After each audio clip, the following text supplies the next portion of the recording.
10월 18일 장전 시장입니다. 뉴욕 증시는 높은 변동성을 보여주면서 혼조세로 마감을 했습니다. 두 가지 큰 변동성을 줄 수 있는 일정이 있었는데, 우선 장 초반에 지수가 하락했던 거는 미국의 9월 소매 판매가 굉장히 크게 상승했죠. 예상치가 0.2에서 3%였는데 0.7% 올랐습니다. 지난달 대비해서. 근데 이번 달부터 이제 학자금 대출 상환이 지속이 되기 때문에, 개시가 되기 때문에 아마 소비가 좀 줄어들 것이다. 돈을 갚아야 되니까요. 그런데 그럼에도 불구하고 크게 소매 판매가 증가하게 되면서, 야, 미국 경제 튼튼하네. 금리 또 올려도 되는 거 아니야? 하면 또 금리 인상 가능성이 제시가 되었어요. 지금 38%, 41%까지 올랐어요. 그래서 금리 인상되는 거 아니야 하면서 단기적으로 좀 주가가 조정이 나왔다가 그 이후에는 기업들의 실적이 그래도 좀 괜찮게 받쳐주면서, 그래, 금리가 오르고 소비가 오른다는 거는 기업들이 실적이 좋은 거잖아, 이렇게 좀 해석이 긍정적으로 되면서 상승했다가, 네, 오후 넘어가면서부터 네, 또 하락이 나왔는데, 지금 정말 큰 두 가지의 또 글로벌 이슈는, 지금 미국, 이거는 사실 어제 나왔던 이슈죠. 이것 때문에 오늘 우리나라 엔비디아 관련된 테마주들, 어제 크게 상승이 나왔던 삼성전자, SK하이닉스가 크게 타격을 받을 수밖에 없을 것 같고, 특히 오늘 엔비디아가 이 뉴스 때문에 큰 폭의 하락이 나왔습니다. 오늘 거의 장중에는 한 7, 8%까지 떨었다가 종가 한 4.68%로 마무리했는데, 엔비디아가 미국이 하도 중국에 이제 반도체 수출에 대한 규제가 들어오니까 여기서 입으로 중국 맞춤 저사양 인공지능 칩을 만들었어요. 그걸 납품하고 있었는데, 요것도 만들지 말라고 미국이 얘기한 겁니다. 왜냐면은 이 저사양 AI 칩이 결국 군사 무기에 들어가면은 군사력이 월등히 갑자기 높아지기 때문에 이거 안 된다라고 못을 박아서 엔비디아를 포함한 반도체 종목들은 조정이 나온 거고. 자, 두 번째는 네, 영상을 하나 보고 가시죠, 여러분들.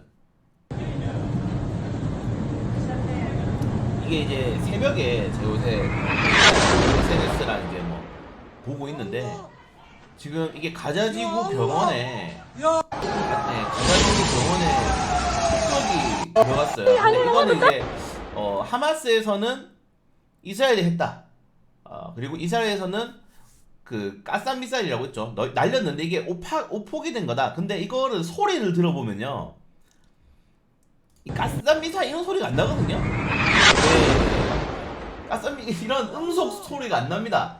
엄청 고도의 무기이기 때문에 이스라엘 쪽으로 약간 무기가 치우쳐지고 있는데, 이 뉴스가 나오고 제가 아까 뉴스 올려드렸죠. 지금 요르단이 미국 이집트의 암만 정상회담을 취소했습니다. 바이든 대통령이 지금 방문하기로 했잖아요. 근데 취소했어요. 지금 바이든 대통령이 가는 게 그렇게 의미가 없어질 수 있다는 겁니다. 이래 되면은 어떻게 되겠습니까? 다시 중동 리스크가 확대될 수 있다. 그나마 다행인 점은, 이게 새벽에 늦게 뉴스가 나와서 뭐 로키드 마틴이라든가 뭐 다른 이런 주식들이 오르지는 않았어요. 이 방위산업 테마주들이. 그래서 오늘 우리나라 증시도 역시나 이 중동 리스크로 변동성이 매우 높아질 수밖에 없다. 이 정도까지 좀 보시면 될 것 같고, 과연 제가 18일, 19일이 정말 중요하다 그랬잖아요. 이스라엘이 18일 밀고 들어간다. 그래서 아마 이번 이스라엘, 이집트 바이든 대통령이 정상회담을 통해서 민간인들을 여기에 이 가자지구, 이 라파 통행로 열어주면서 탈출시켜서 뭐 그냥 핀셋 작전이라고 하죠. 하마스만 제거하는 작전을 할 건지, 아니면 뭐 휴전 협정을 할 건지. 왜냐면 이 뉴스가 나오기 전에 하마스는 우리 가자지구에 대한 공습이 멈추게 되면은 적극적으로 인질 석방하겠다는 발표도 했어요. 제가 방국석 특파원으로 뉴스 올려드렸잖아요, 새벽에. 근데 이게 지금 다 무산이 될 가능성이 매우 높아지고 있습니다. 네, 그래서 과연 오늘 또 이제 증시가 얼마나 많이 변동성이 나올 것인지. 여기 헤즈볼라는 오늘 이제 분노의 날을 선포를 했죠. 그래서 바이든의 이스라엘 방문 반대하고 이거 맹비난하겠다. 그래서 레바논이 또 개입할 가능성도 커지고 있습니다. 500명이나 죽었다고 해요. 그래서 과연 이번 이 병원 폭격, 사실은 전 세계 넘버원이 지금 이스라엘에 와가지고 정상회담을 한다고 하는데 미사일이 날라갔다? 이거는 굉장히 큰 일입니다. 항공모함도 2척이나 와 있어요, 지금. 그래서 쉽지 않다. 바이든 대통령이, 제가 어제 트럼프즘을 본인에게 입히면서까지, 본인에게 맞지 않는 옷을 입으면서까지 완전히 적진한 가운데 들어가는 모범을 보였는데, 지금 이런 뉴스가 터졌기 때문에 이게 어떻게 될지 모르겠습니다. 만약에 바이든 대통령이 이스라엘 방문했는데 미사일 날라온다? 미사일 날라올 수 있죠. 미국 국무부 장관이 방문했을 때도 미사일 날라가지고 뭐 지하 벙커로 대피했잖아요. 대피하고 그런 뉴스 나왔잖아요. 그렇기 때문에 쉽지 않다. 오늘도 우리나라 증시는 쉽지 않다. 왜냐면은 이게 채권 금리가 말이 안 돼요 지금. 2년물, 10년물 국채 금리에 이어서 지금 3년물 국채 금리가 5%가 넘었습니다. 여러분들 주식하면 안 되는 시장이에요 지금.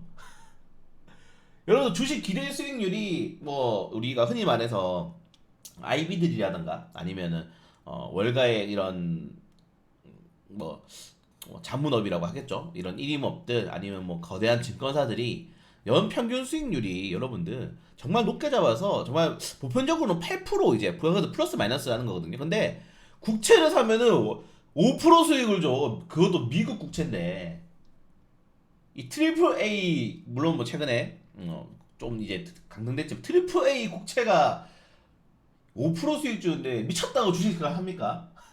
이렇게 막 변동성이 높은 상황에서 글로벌 자본들이 주식시장에 들어올 수가 없어요. 외국인 투자자들이 우리나라 시장에 안 들어오는 거랑 비슷한 이치입니다. 쉽지 않다. 그래서 지금 주식을 배우는 사람들은 정말 헷갈릴 거예요. 이걸 오히려 좀 주식 공부한 사람들은 저를 포함한 전문가들은 아무것도 모를 거예요. 그냥 본인이 이때까지 배웠던 모든 주식에 대한 상식들이 뒤집히는 상황이 발생하기 때문에 골치가 아플 겁니다. 그런데 계속 유튜브에서는 사라, 기회다, 뭐 돈 벌 수 있다. Just fuck up. 에버리지 몰빵한 거 인증한 다음에 그 말 하라고 하세요. 지금 이거는 주식을 하면 안 돼. 이런 시장에서는. 그래서 우리는 테마주만 베팅해야 된다. 계속 말씀드립니다. 테마주만 베팅해야 된다. 어제 SKX 많이 올랐는데 제 계좌가 오늘 또 녹아내릴 가능성이 매우 높아지고 있습니다. 아무튼 그래서 뭐 이런 이슈들이 좀 많이 발생했다. 뭐 지금 가장 중요한 이슈는 사실 중동 리스크잖아요. 중동 리스크고 그리고 또 중국이 요것도 가만히 있지 않죠. 중국 러시아가 이제 오늘 정상회담을 합니다. 피곤해요. 그러니까 어떤 분들이 이제 러시아랑 척을 지면 안 된다. 중국이랑 척을 지면 안 된다. 이런 뭐 헛소리를 하시는데 이미 쪼개졌습니다. 이미 이 전 세계적인 헤게모니, 이 정치적인 헤게모니는 쪼개졌어요. 각 국가의 이익 집단으로. 네. 근데 무슨 우리 좀 균형 외교를 해야 돼 이런 소리 하고 있어요. 여기 편 붙고 싶어요? 중국, 러시아랑 북한이야. 여기 붙고 싶습니까? 미국, 일본이 낫지? 아무튼. 이런 내용이 있고 그리고 대만이 양안을 교전을 대비를 해서 지금 실전 훈련을 하고 있다. 중국 이것도 양안 전쟁도 굉장히 크게 나오고 있죠. 그 사람들이 양안 전쟁이 뭐죠라고 물어보시는 분들이 몇 분 있는데 양안 같은 경우에는 중국이랑 대만 이렇게 이게 섬이 중국은 대륙이고 대만 여기 섬 하나가 이렇게 있잖아요. 섬 하나 있는데 이게 이제 중국과 대만의 오른쪽을 이 동안 그 대만의 왼쪽을 이제 그 보통 이제 중국 해죠. 이건 서안이라 부르기 때문에 이건 양안. 그러니까 이 대륙과 섬 사이에 있는 해협을 두고 전쟁이 벌어질 수 있다 해서 양안 교전이라고 하는 겁니다. 양안 전쟁. 그래서 양안 전쟁이다. 양안 전쟁은 대만 중국 전쟁이다 이렇게 생각하시면 될 것 같습니다. 네, 모르시는 분들이 좀 많아서 물어보고요. 그리고 또 있어요. 오늘 어제 그 저도 처음 사실 들었는데 JP모건이 호크도브 지수라고 여러분 들어보셨나요? 저 웃겨가지고 호크도브 지수가 뭐지? 검색해보니까 이 JP모건에서 챗 GPT를 이용해가지고 지난 25년간 연준이 발표한 이런 성명 그런 촌재 그런 연설 스탠스를 분석해가지고 이 전체적인 시장의 분위기를 연준의 이제 스탠스를 뭐 이제 완화, 억제 뭐 이런 식의 등급으로 매긴 거라고 합니다. 근데 이 챗 GPT에서는 이거 빨간색으로 해야 되네. 파란색으로 했네요. 연준 금리 인상이 더 할 수 없다. 네, 챗 GPT가 이 판단을 내린 거예요. 그렇기 때문에 연준이 추가적인 금리 인상은 어렵겠지만은 장기화될 가능성은 매우 커. 이게 지금 여러분들 매일 제가 올려드리고 있는데 7월까지 밀렸어요. 내년 7월에 금리 인하하는데 이거 어떻게 할 겁니까 이거? 우리나라도 금리 3%대 이상 금리가 내년 7월까지야. 1년 남았어. 너무 힘듭니다. 자, 아무튼 이런 내용들이 좀 있었다. 네, 제가 좀 심각하게 말하고 있지만은 실성한 겁니다. 미쳤어요 지금 시장이. 네, 그래서 부디 지금 시장에 너무 집중하지 마시고 테마주만 하자. 우리 그래도 안전 베팅한 반도체는 많이 오르고 어제 제가 유튜브에 올려드렸잖아요. 야 이거 그래도 바이든 왔을 때 미사일 터지면 초대박 난다 해가지고 방산주 2개 들어갔잖아. 그게 또 터질 수 있는 겁니다. 네, 그래서 제가 전쟁을 하기는 바라는 건 아니고 우리가 했기 때문에 이렇게 전쟁 관련 테마주를 보는 겁니다.